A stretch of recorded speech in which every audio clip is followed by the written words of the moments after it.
Hello, everyone. It's Monday. I'm Jason, and today I'm in a bit of a time crunch. This video is being shot in my car. I am not looking at the camera, and my wife is recording me. She is actually going to be asking me questions, but it is the Monday before primaries, which is tomorrow, and before my wife asked me the questions that she's been thinking about, I am just curious. Now, it's not a promo for my website. I'm curious about how much one of the candidates has been spending on signs. My calculations is roughly $30,000 because there's at least 10 signs out there. Each one's roughly worth about $2,500, and then you got all of the other road signs, so probably account for another $5,000. Is that the best way to be financially responsible with anything? Spending $30,000 to try to get a job. If you were to go to a place and have to spend $30,000 on a resume, it must be a fantastic place to work. Or somebody wants him elected and is willing to donate that money to keep something unseen. That could be the only two possibilities. I really can't think of anything else. And I hope all my Jason Nation out there will go ahead and pull the Republican ticket and vote for Tyler, because I'm pretty sure he's not covering up anybody misdeeds. That's just my thought right before we go into election. Let's just be serious and look at the money and follow the money. That's how most criminals get caught. I mean, people. I'm not accusing anyone of criminal activity yet. Ready for questions? I think I'm ready for questions now, love. What do you feel it takes to be a good leader? There's multiple things that it takes to be a good leader. Character, and that's a broad spectrum, but you have to be truthful with your employees, truthful of your own abilities.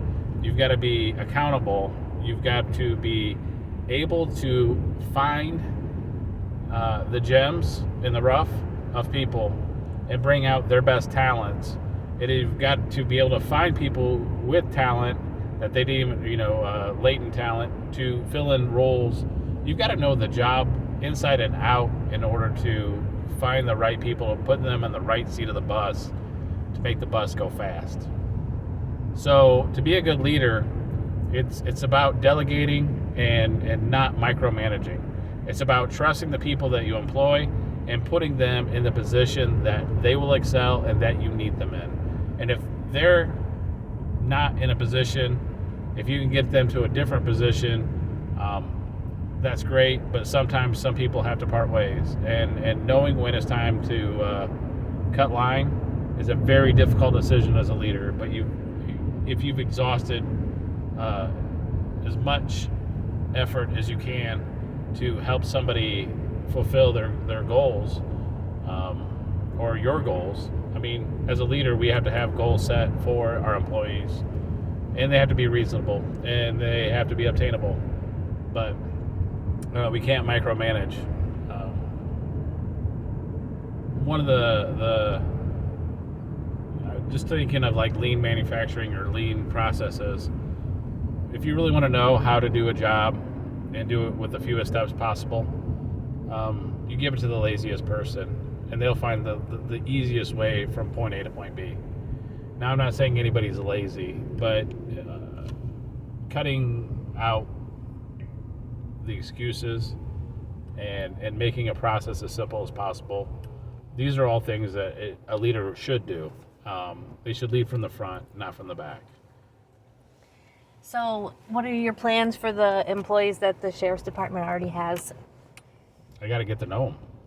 I mean, I think we got to reduce turnover no matter what. And that includes people that I never hired and making sure that they have a spot that best fits their needs. One thing I thought I brought up in other videos, but my wife says she never heard about it, is I want to delegate different responsibilities for law enforcement to different departments. not departments. I want to group officers into things that they could specialize in and get them the training for that. So if I have an officer who is working a traffic detail, they can get training in DOT, and that way all these semis that are coming in that are in violation, we can make sure that they take a stick because they can give a full DOT inspection at the same time. Or get people to stop trying to drive on US 20 when they should be on the toll road. If we make it a little bit more of a hassle, I mean, 20 is already a hassle with it being closed, but if we can make it a little bit more hassle and push more traffic back up to the toll road, let the toll road deal with the toll road. That's one of the issues I had with us spending so much money on traffic camera systems and then putting them on 80/90 when the toll road is its own money-making facility. I think we need to do that with traffic, give officers specific training for that. I think we need to do that with, I will call it vice, where we concentrate on the hard drugs like cocaine, meth, heroin, pills, the things that are really affecting families and really changing lives or causing the crime. Then also we need to make sure that we have the property protection. Probably going to have to get back into making sure that the Detective Bureau is properly staffed for people to be able to handle empathetically to crimes against children and crimes against women and crimes against, talking about sexual crimes, against those two classifications, making sure there's enough empathy there so they feel like the case is being handled properly.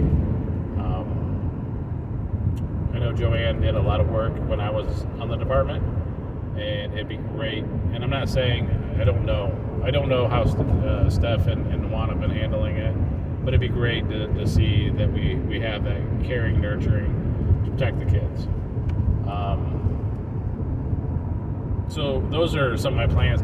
As far as the rest of the staff, my goal is I really don't want to have more turnover because turnover costs money. It costs a lot of money to be able to train and actually recruit and train people. So if we can retain and then continue the training instead of sending somebody new through the academy, we get to spend that money towards assisting them to be better in the roles that they're assigned. And it's more like a Venn diagram than just cut and dry. Like, I'm traffic, I can't do anything else. There's going to have to be some overlap. But if your detail is traffic, I expect you out there making sure that we find these trouble areas where there's high-speed traffic, and we set aside time to actually do wolf packs to slow down traffic where kids are playing, in schools, anywhere, and not just to be mean to just traffic people, but if we could operate effectively and target it, we could mitigate some of the issues of people traveling at 90 miles an hour down back roads. Just a thought. What experiences do you have that will help you succeed if you are elected sheriff?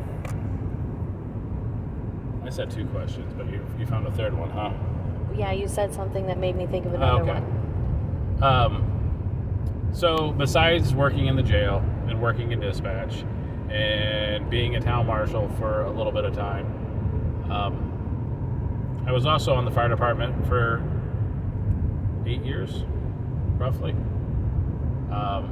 In 96 to 2004, 6, 7, 2005. 2005, I moved to California. When I was in California, I became a production manager of a remanufacturing facility, which is a big word. It just says we took all the returns in from Lowe's, we rechecked them, we repackaged them, and then sold them secondary markets. I had a staff of roughly at the peak around 70 people from a diverse group. And that was an experience. I was kind of pushed into a place that I wasn't comfortable with, and grew my business acumen during that job.